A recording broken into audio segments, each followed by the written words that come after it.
Thanks, James, for organizing this, inviting me. You're welcome, thank you. And I've been writing poetry for about 30 years. And I've really only been writing horror poetry about 10, so most of my stuff is pretty mainstream. But about 10 years ago, I found a few things that were just a little odd that I could never publish anywhere until I found James's publishing, started publishing Indiana Horror, and that really helped out a lot. So this first one is called Cold Hand in Mind, and this is going to be in the new one, Memento Mori.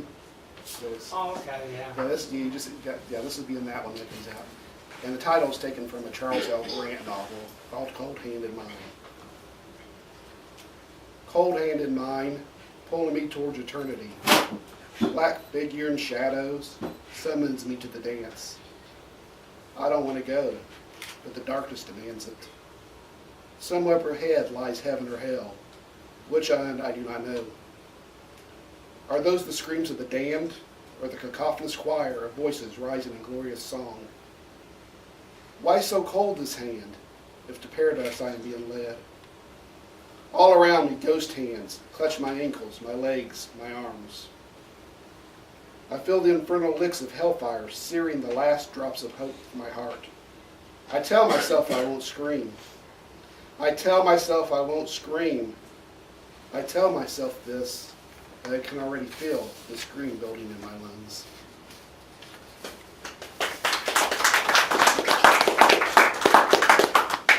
This next one is, you can find that in Succulent Flesh up here.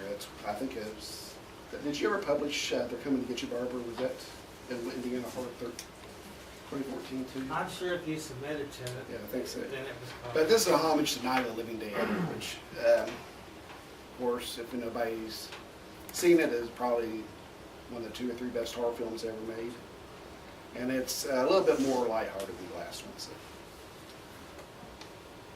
They're coming to get you, Barbara. Flesh-eating ghouls with a taste for girl. They'll feast on your spleen, grind your bones to gruel. Nowhere to run, nowhere to hide. Doubt you'll make it out alive. They're coming to get you, Barbara.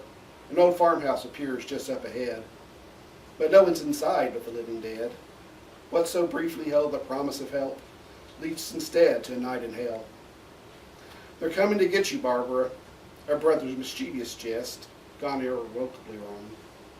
Now brother dearest lies just as dead as the animated corpse that split open his head. But a brother's love can never die, which is why he wants to eat your eyes. They're coming to get you, Barbara. Run, run, run as fast as you can, but you'll never outrun the boogeyman. Sorry, Barbara dearest, but I fear your time has come, run out. Very soon now, you'll be disemboweled. Just so happens my wife's name is Barbara. So she likes me to read that one, especially the Night of the Living Dead is one.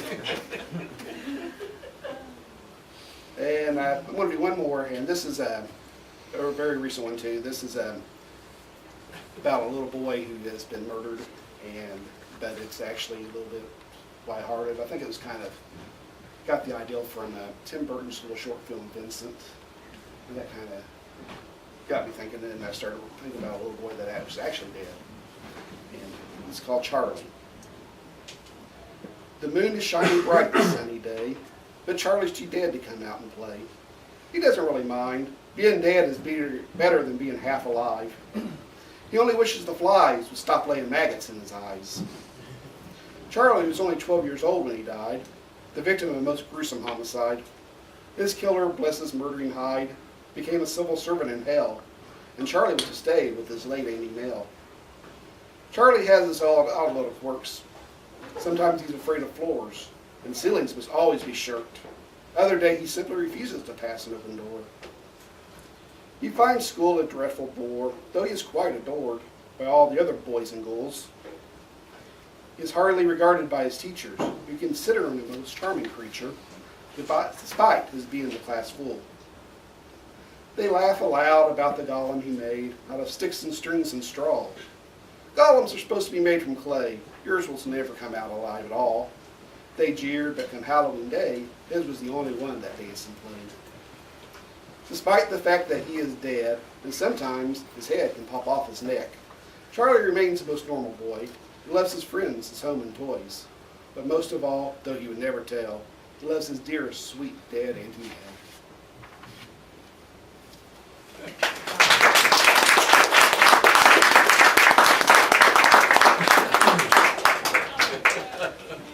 Thank you, Roger. Okay. Shy writers. Writers are so shy. I don't know why. Well, writing is sort of a solitary thing to do. It's mainly just you, your computer, your imagination,